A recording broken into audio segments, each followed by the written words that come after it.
상공 TV 상공이 간다.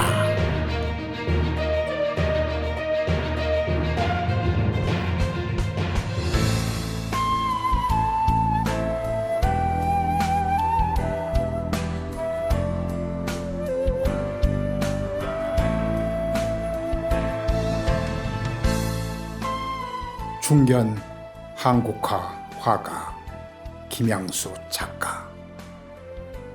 5년 전 고향 여기산으로 돌아와 초막을 짓고 산지 벌써 5해째를 맞는 김양수 작가. 그림도 농사도 수행이다.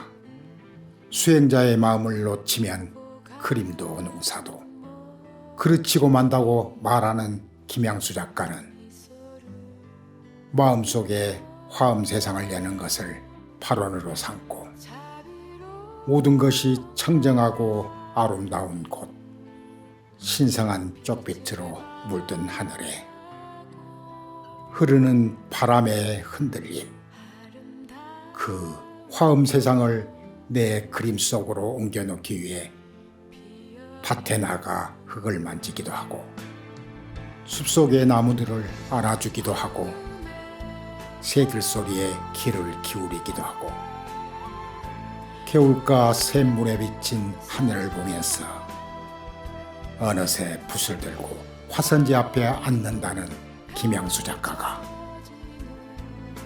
시와집 산 아래 집 짓고 새벽별을 기다린다 출판과 함께 기념전시가 열리는 여기산 미술관을 상공TV 상공스님이 찾아서 김양수 작가의 작품 세계와 근황을 알아봅니다.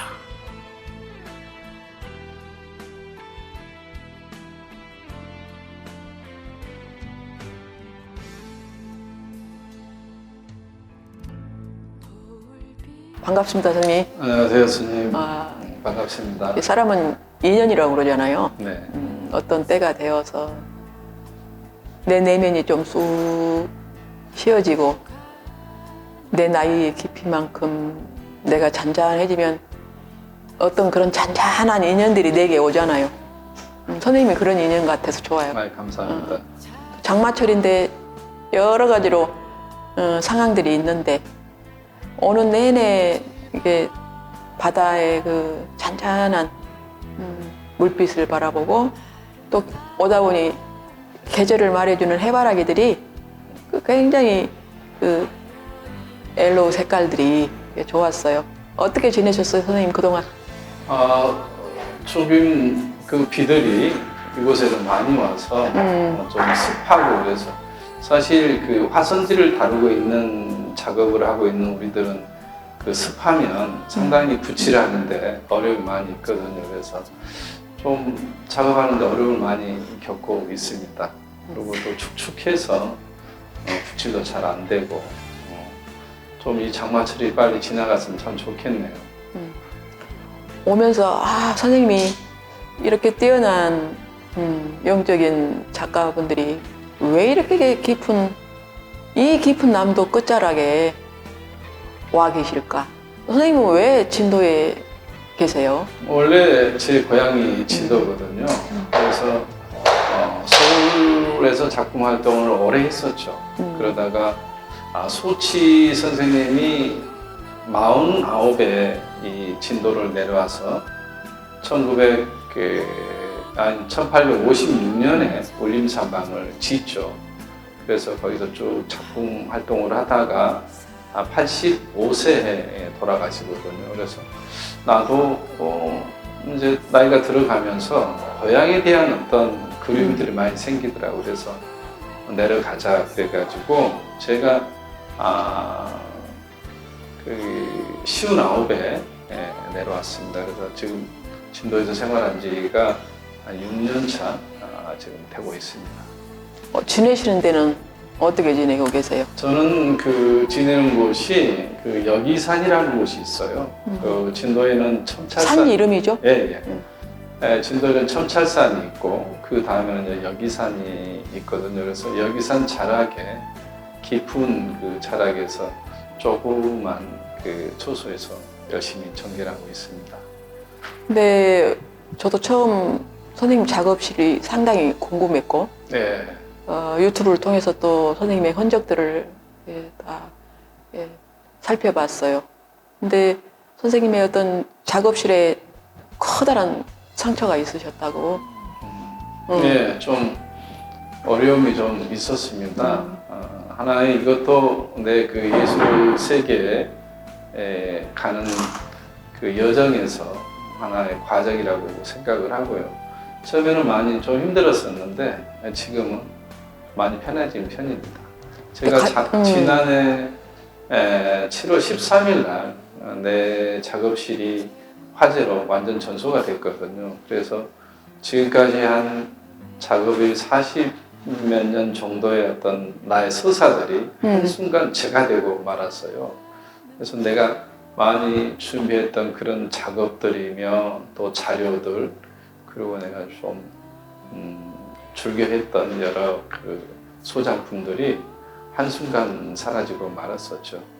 그러고 나서 상당히 힘들었어요.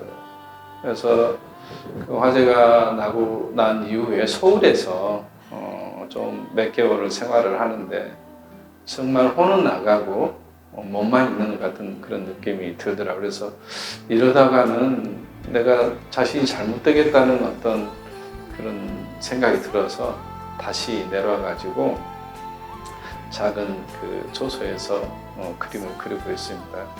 작년 겨울에는 많이 더 추웠는데 그 추위를 견디면서 새벽부터 밤 늦게까지 이 작업을 했습니다. 그 결과물들이 오늘 전시장에 지금 나와 있습니다.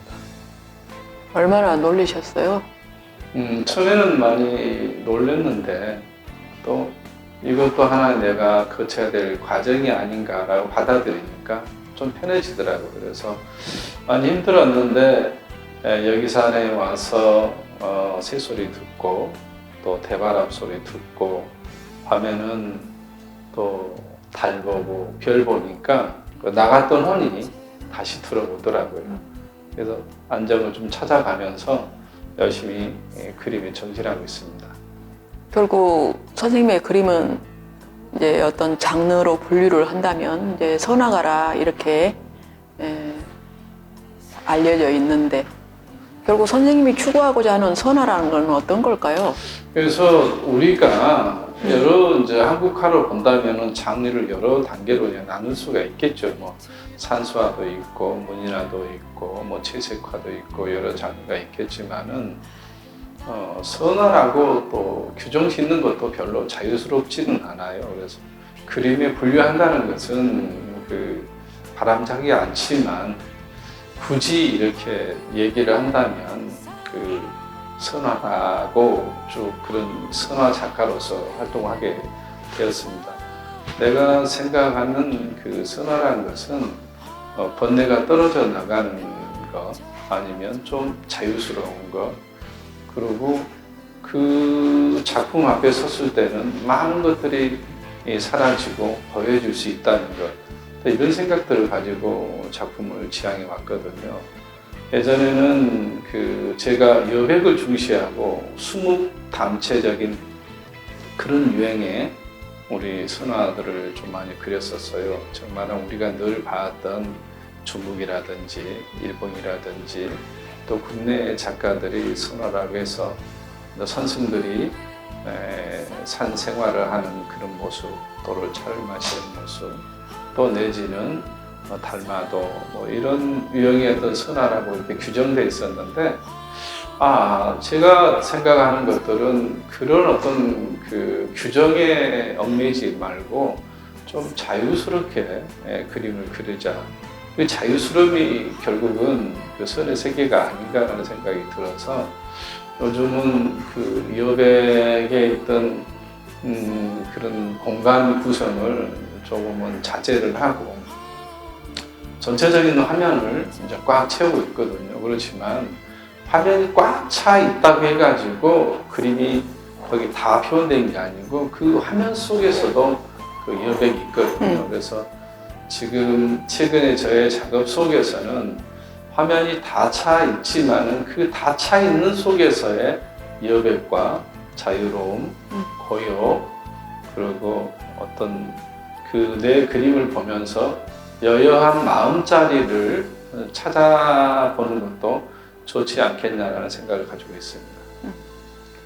선생님이 어떤 이 화폭에 담겨져 있는 컬러 자체가 치유하고 정화하는 그런 컬러의 인디고 색들이 지금 오늘 전시장의 주에 이렇게 색감으로 나와 있는데요.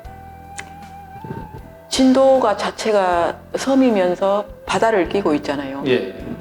근데 그런 것과 이렇게 일맥상통하는 것 같아.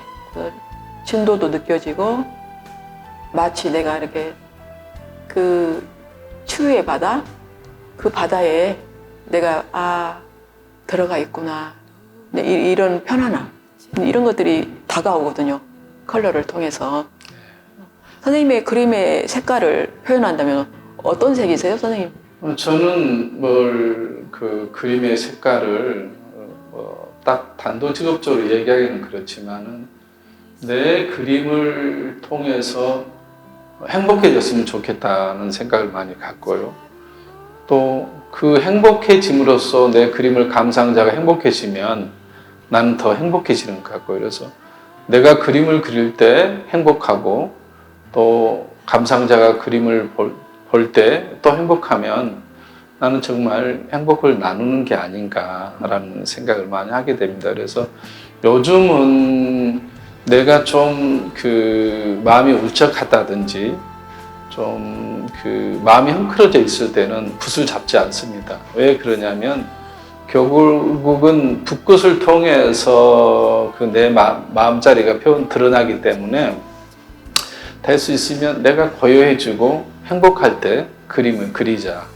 그런 생각을 가지고 좀 그 마음에 그늘이 지면은 붓을 들지 않습니다. 왜 그러냐면 내가 행복해져야만이 그 좋은 마음자리를 가지고 붓질을 해야만이 그림을 보는 사람들이 행복해질 수 있다는 생각을 하고 편해질 수 있다는 생각을 하기 때문에 요즘은 붓을 드는데 상당히 진중하니 생각을 하면서 붓을 들고 있습니다. 그리고 왠지 최근에는 블루에 많이 꽂혀서요.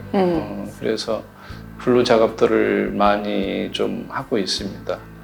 특별한 어떤 블루색을 쓴다는 그런 생각은 없고 단지 블루색을 봄으로써의 어떤 편안함 내지는 안정감, 색이 가지고 있는 게 중요하다는 생각이 들거든요. 우리가 보면은 붉은색이라든지 또 이 노란색이라든지 이런 걸 보면은 자꾸 인간의 욕망을 또 자극시키는 것 같아요. 그래서 욕망을 자극시키지 않고 또 기운을 내려놓으면서 마음자리를 좀 편하게 가져가는 색이 내가 요즘 느끼는 블루색이라는 생각이 들어서 블루색을 좀 많이 쓰고 있습니다. 대략 그 작업을 하시는 화가 선생님들은 어떤 물론 기교적인 것들도 있고 또 뭐 독특한 화법도 있고 또 뭐 다양한 의제들이 또 있지만 선생님의 어떤 이야기를 듣고 있다 보니까 어떤 생각이 드냐면 선화를 그리시는 선생님은 결국 그림을 마음으로 그리시구나 그런 알아차림이 제가 되거든요. 그래서 마음으로 그리는 화가 마음을 그리는 화가 무형의 자산이잖아요. 마음이라는 것이 어떻게 표현하세요? 그 자리를 마음 자리를. 저는 그 예술이란 것은 결국은 손은 도구일 뿐이고 결국 마음이 동해서 마음으로 그림을 그린다고 생각을 하고 있거든요. 예를 든다면 음악도 마음으로 연주를 했을 때는 그게 마음에 와닿지만은 기능적이고 기술적인 측면에 입각하다 보면은 귀만 즐겁게 하고 그림 역시 어떤 손의 기술적인 테크닉을 위주로 하게 되면 눈을 즐거울 수 있지만은 가슴을 움직일 수 없거든요. 그래서 예술이라는 것은 결국은 손이 하는 게 아니라 마음이 한다는 생각을 갖고 있습니다. 그래서 저는 내가 마음이 정말 온전하게 내 마음 자리를 드러냈을 때 사람들이 진정성을 가지고 마음을 움직이고, 결국 마음을 움직인다는 것은 감동이거든요. 그래서 요즘 내 마음 자리를 좀 더 안정시키고 또 정리정돈하면서 부치를 하려고 하고 있습니다. 그게 느껴져요. 또 보는 자들이 시각적으로 어떤 눈을 통해서 보는 게 아니잖아요. 보는 놈이 있잖아요. 그래서 보려고 하는 자는 볼 수 없다, 결국. 그러나 그러면 어떻게 하느냐? 보지 않고 보는 게 아니라 보면서 본 바 없는 건 이 그림이 주는 에너지거든요. 멈추고 그저 하염없이 바라보면서 무심한 경지에 이르거든요. 그 선생님의 어떤 그림을 보면서 이게 오늘 잠깐 정리를 했어요. 저는 선화가 주는 게 이런 거네. 결국 이 그림 앞에 어떤 작법도 없어요. 화두를 들거나 내가 뭘 하려고는 의도가 전혀 없는데 모든 것이 내려놓고 그저 바라본다는 생각 없이 바라보게 되는 거예요. 그래서 이게 왜 선생님이 선화를 말씀하시고 선을 말씀하시고 마음으로 그리는 그림에 대한 이야기, 결국 손은 하나의 도구일 뿐이지 우주를 그리는 그 모든 것은 마음에 그리는 거라고 했던 것이 오늘 그 선화를 늘 말씀하시는 선생님의 정신세계를 만나는 것 같아요. 정리가 되더라고요. 그래서 이 선생님의 작품들이 그런 고난과 역경을 뚫고 나와 선생님의 마음이 그대로 전해져 있는 이 작품을 가지고 오늘 첫 전시를 이렇게 하고 계시는데, 그 아픔이 치유가 됐다는 증거겠죠. 예, 블루의 색깔들은. 예, 이 그림은 속일 수가 없고, 예술이라는 것은 속일 수가 없거든요. 내 마음자리가 고통스럽고 또 마음은 헝클어져 있고 황폐화되어 있으면 그림 역시 보는 사람이 좀 불편하고 힘들어요. 그러지만은 그림 보는 분 스님께서 그림이 편안했다 하면은 내 그림이 내 마음자리가 좀 고여지지 않았나라는 그런 생각을 좀 가지게 됩니다. 그래서 누구라도 색을 쓰는 것 같지만 진정한 그 마음의 주인이 청아하고 맑지 않으면 이 맑은 색을 다룰 수가 없거든요. 그리고 오지 않더라고요. 이 맑음이 내 스스로 그렇게 정화되고 내 마음이 절대 지복에 가 있지 않으면 남들의 아프고 그 상처난 걸 보도 않을 수 있는 여백이 없거든요. 그렇게 살아보니까 알겠어요. 그래서 우리의 어떤 알고 있는 그런 지식이나 또 이론인의 이런 문제가 아니기 때문에 결국 그 선적인 삶을 통해서 지고지순함에 이르는 것들이잖아요. 그래서 선화가 주는 그런 어떤 위대한 메시지는 결국 작가의 그 선정력이라고 하는 그 마음의 경기가 하나의 컬러를 통해서 또 종이 위에 이렇게 곱게 색칠을 하는 것 같거든요. 그래서 저는 굉장히 선생님께서 그 고난을 통해서 훨씬 마음이 정제되고 정화되고, 또 인간은 극과 극은 늘 통해 있으니까 나의 가장 소중한 지적 재산권을 다 잃었단 말입니다. 그것도 찰나에. 그랬을 때 오는 그 충격이 굉장히 크셨을 텐데 그걸 다시 자기 정신으로 극복하시고 또 평소 해왔던 당신의 그 수행력이 기반이 되었기 때문에 오늘날 이렇게 놀라운 세계가 하나의 그림으로 다시 재탄생을 하지 않았나, 그런 느낌을 제가 받습니다. 그래서 어쨌든 선생님 앞으로 계획이 많으시죠? 특별한 그 계획은 잡힌 게 없고요. 내가 늘 꿈꾸는 세계는 있죠. 이곳 진도에다가 선미술관 하나 만들어서 많은 사람들이 마음의 어떤 평화, 마음의 고요, 영적인 어떤 지적을 높이는데 좀 일조를 하고, 우리가 너무 지금 세상이 황폐해져 있는데 좀 내 그림을 통해서 또 선 미술관을 통해서 많은 사람들이 좀 마음자리에 좀 윤기가 흐르고 또 꽃이 피어나고, 그래서 그런 것들을 이타심으로 연결돼서 많은 사람들이 나누면서 행복해졌으면 좋겠다는 생각을 갖고 있습니다.